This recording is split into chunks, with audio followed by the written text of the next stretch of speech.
Hey everybody, Steve DeLaviaga from Rise. I love Steve's steps to success.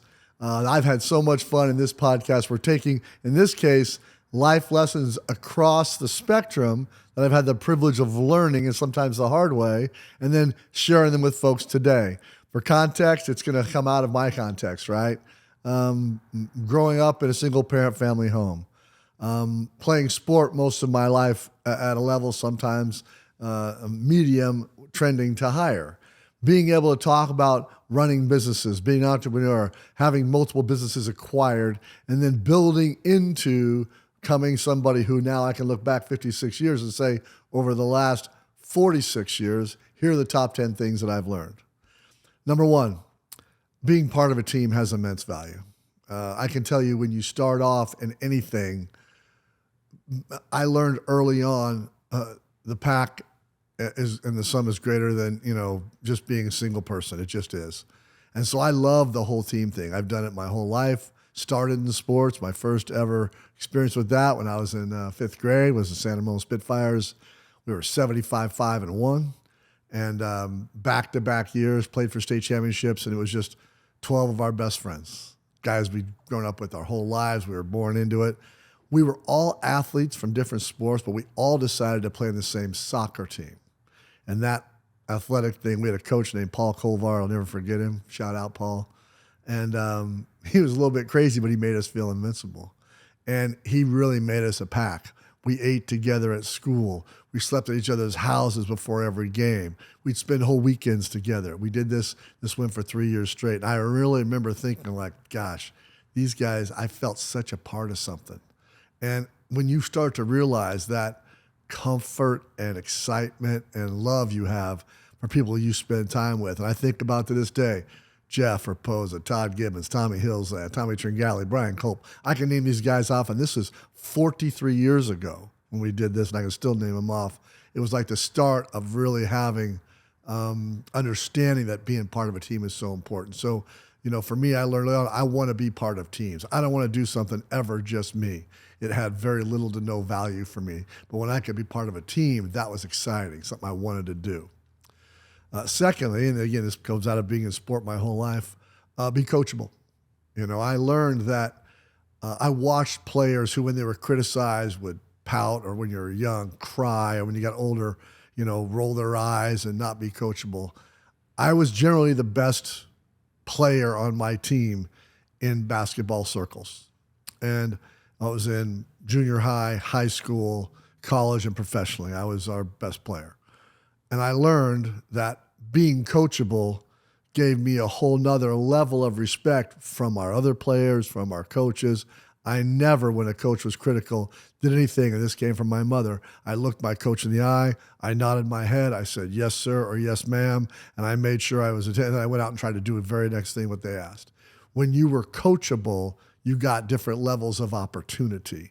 Then I had the great privilege of being the head basketball counselor at summer basketball camps for John Wooden, Pat Riley, Magic Johnson, Byron Scott. So I got to meet really good high-level people who were also coaching in their own right, and it helped me with, I'm going to be super coachable. Because the more coachable I was, the more tips they gave me.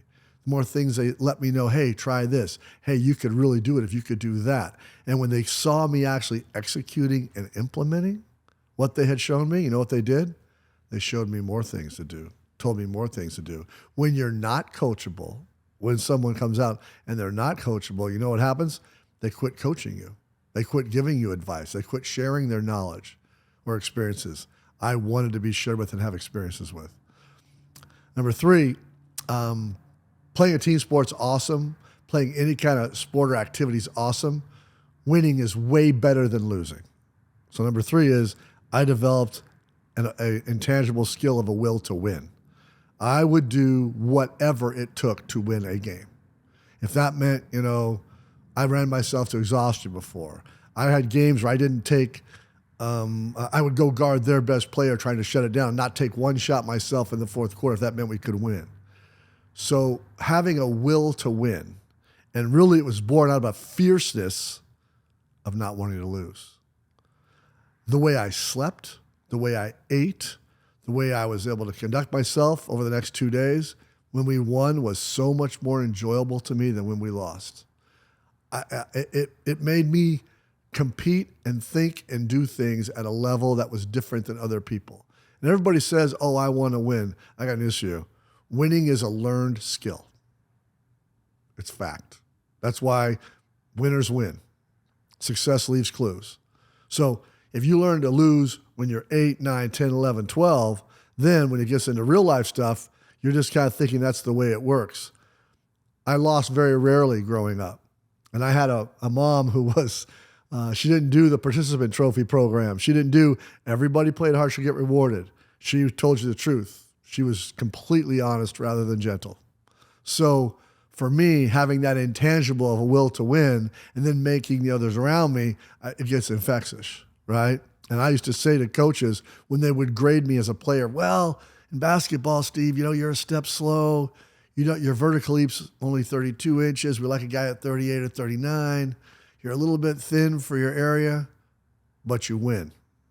And that was a skill that I was able to say I had that skill better than anybody else. I might have been a little shorter, a little skinnier, not as athletic, but my will to win was higher than anybody, and it mattered. Fourthly, I also learned as I was coming up, whether it was in anything, sport, school, work, 15 minutes early and 15 minutes late. There is absolutely no substitute for hard work. So work ethic was number 4. I learned if I got there 15 minutes early and I would go do something, make 25 free throws, make 25 three-pointers, or at work, get there early, get dressed and ready, and then check the stock. I flipped hamburgers. I worked at Country Scoop. We were a hamburger and ice cream place. I was the youngest guy they'd hired at the time. I was 60 and a half years old, but I took the same thing. Now it's Country Scoop. It's not some major chain. It's some small little place in San Ramon, California. But I got there 15 minutes early. I'd come in dressed. I'd check my stock. Did I have my burgers cut? Were my onions cut? Were my tomatoes cut? Were there ice cream tubs I had to change out now so my shift started at 4, I was ready to go. Within 3 months, my boss is like, I want you to manage the 2 other guys we hired a year ago. They're awful. They don't do what you do. I'm like, well, okay. Then I watched them. They started at 4. They were lucky to get there by 3:59. And even then, they didn't really walk on the floor dressed and ready till 4:05, 4:10. And then as soon as their shift was over, they were gone. And I learned 15 minutes early, 15 minutes, that's 30 minutes a day. Well, if I'm in sport, for example, that's making 50 threes before we start practice, and then make another 50 free throws afterwards. My career free throw percentage for 10 years professionally was 91.4%. People be like, oh my gosh, how'd you do that? Well, 50 free throws made every day of practice, 6 days a week for 10 years. Do the math. I made thousands, hundreds of thousands of free throws. So yeah, my likelihood of making a free throw was higher because I actually did it. Work ethic, 15 minutes early, 15 minutes late. The accumulation of that is so impactful. It'll change your life. 5, there's a saying that, and you watch people do this. Number 5 for me is being at your best when your best was needed. I couldn't stand it. We were playing a game. We're up 30 points. I'd say to the coach, hey, put somebody else in. I'm good. I had no desire to be out there trying to score 35 points. We're beating a team by 30. I didn't care if I even played. But we were playing in a game where we're down 5 to the best team in the country. We're playing the best team in the nation. We're playing a team that, and I can remember it vividly, and this was as a coach. I was coaching my son. We're playing the number 1 team in California. We're playing in a Gym Rats tournament in Arizona. This team hadn't lost a game in like 4 years. And I can remember telling our guys, this is the kind of game you'll never forget. This is the kind of game, these guys have been so used to winning, they've never been punched in the mouth once. We're going to come out there and we're going to attack them. And I want first 5 shots to be threes. We make 4 of our threes. We're up 12-2. All of a sudden now, that's a game I love to coach in. I'd love to play in as a player. I'd love to be in business. Being at your best when your best is required is also an intangible skill, but you got to love the moment. And you got to be willing to be not just the hero, but the guy they boo, the GOAT, right? Because I learned people would be like, oh my gosh, how many game-winning shots did you have? I had 12 game-winning shots in my life in the last second and a half of games. that I made, won, carried off on the floor, accolades, celebrated, picture on TV, in the paper, blah, blah. I missed 14.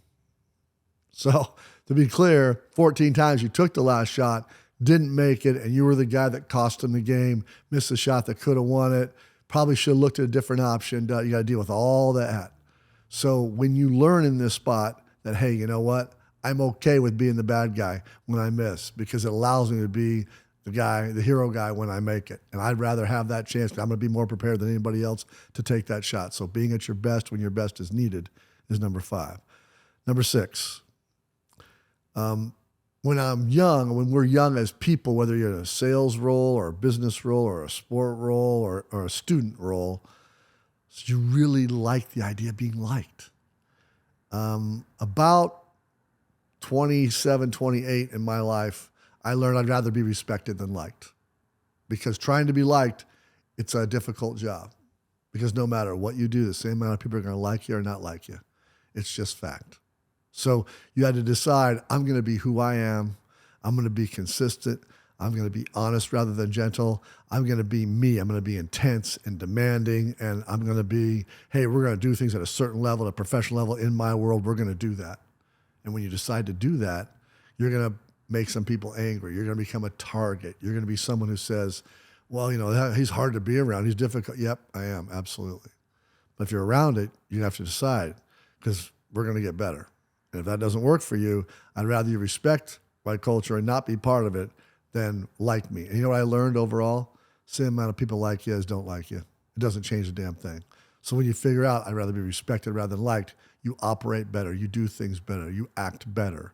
It's a good lesson to have learned. I enjoyed that. 7, you got to love a hard battle. I love it. Almost weirdly, I'm way more comfortable when the market's hard. I'm way more comfortable when you're fighting a really tough foe. I love being down 12 at halftime and we're getting our butts kicked and the other crowd's screaming and yelling and laughing.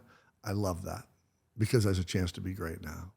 So if you really got to love a hard battle, especially if you're going to be an entrepreneur, you're going to be in real estate, you're going to be in sales. I was born for sales, didn't know it because all these traits I'm telling you, you want to be a world-class salesperson, you need resiliency. You better have some scar tissue of resilience. You're going to be in this space, right? And so for me, learning that I like it tough. I love selling a hard product. I love being involved in a space that's difficult to be successful in. I love hearing that. So I don't have any fear of that. I don't look for that. I don't want easy. I don't want what everybody does. I don't want the main track. I want the complete opposite. I want where it's, and I love a hard battle. Makes me excited. Learned that early. 8, we call it ROR, return on relationship. People, human capital, it's the single greatest thing you can ever have in your life. And once I figured out that I don't need 100 relationships to make up 100 cents. That's one relationship, 1 penny per relationship. So I don't want 100 pennies. I want 10 dimes. I want depth, right?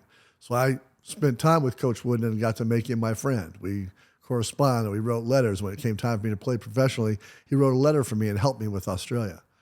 Same thing with Coach Riley. When I tried out with the Lakers, I spent 10 days there. Coach Riley, I had gotten to know him over the last 3 or 4 years.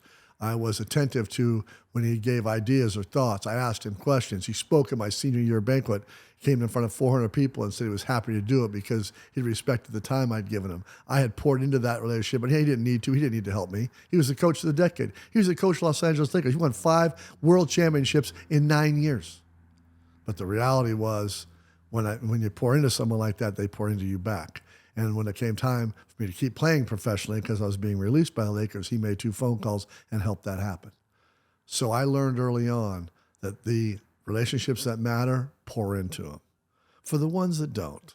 And I've had 30 bosses, most of which were not people that I wanted to have an ROR with. Were not people that were going to pour back in. We're not going to be influential in my life or my career. So I did my job. I was coachable, but I was not somebody who I'm going to turn around and say, I'm going to invest overly in this group. The ones that I did. And I made sure that I kept in touch with them and that I know them and that I know who they are. The ones that didn't, I moved on. Okay, so ask yourself where you're going to spend your time. What relationships are worth making dimes over instead of being wide with pennies. Return on relationships, the greatest return you can have in this world, in this life, in any way. Number 9, there comes a time when there's only so many jumps in your legs as an athlete or as a salesperson when you're the Lone Ranger, you're doing all this selling, you're the biggest, baddest sales wolf on the block. But there comes a time in my world when I wanted to start helping others. When I found I had the ability to help other people get better. I loved it as an athlete. My 4th year playing professionally, I led the country of Australia in scoring at 37 points a game. Also led my league in assists at 9.5 a game. Because I learned I could not just score points, I could actually make guys around me better. And for me, 37 a game was actually 4 less than I scored the year before when I averaged 41 a game. Because I learned I can go make more assists to make our team better. There became a willingness to make the others around me better. Then it became almost like a drug. I loved helping other people. I got more joy out of me finding Ben Hunt on the wing and Ben making a 3-pointer than I did making my own shot. And I have it now. I get more joy watching a Jocelyn England have success at her role than doing what I'm doing. Having a Casey DeMille have more sales that month and generate more income for him and his family, I get more thrill out of that than I do my own success. So as you go through this, if you really want to be great and you want to be part of a team and you want to lead or be an entrepreneur, you're going to have to learn to make the others around you better. And it is a skill. It's something you think about. Lastly, number 10, that one is no regrets. I want to sit in my rocking chair when I'm 83 years old and sit back with a cocktail and a cigar and say, you know what? I don't have any regrets. It wasn't all perfect. No chance. That guy walked 2,000 years ago. So you want to look back and say, did I give this life everything I had to give it? When I was playing basketball, people used to say, oh my gosh, you ever wish you would have gone back and tried out in the NBA? And I was like, no. I was as good as I could be, and I was not good enough to play in the NBA. Period, the end, right? Now, I had arguments. I was an MVP of Australia 2 years, and on my first 3, I had invites to go back. Truth was, I knew I was not good enough to play at that level. I'm the best I can possibly be at that game. I left it all on the court. Nobody worked harder than me. Nobody got more out of a 6'3", skinny, slow body than I did to go play basketball. But I also knew I could look back and say I don't have a single regret because I couldn't have worked harder. I could never have done more. I was what I was, right?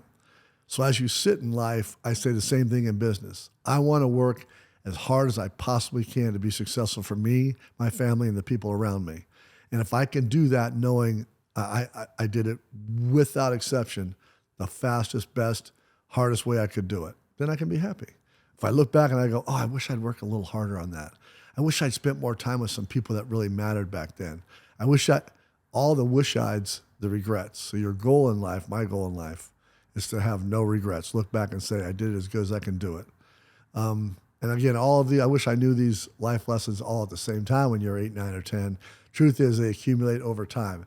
And most of them accumulate over time by failing forward. So as you think about it, ask yourself, what life lessons have you learned lately you can actually apply and adopt in your life to make it just a little bit better? Because remember, the goal isn't perfection. The goal is just better.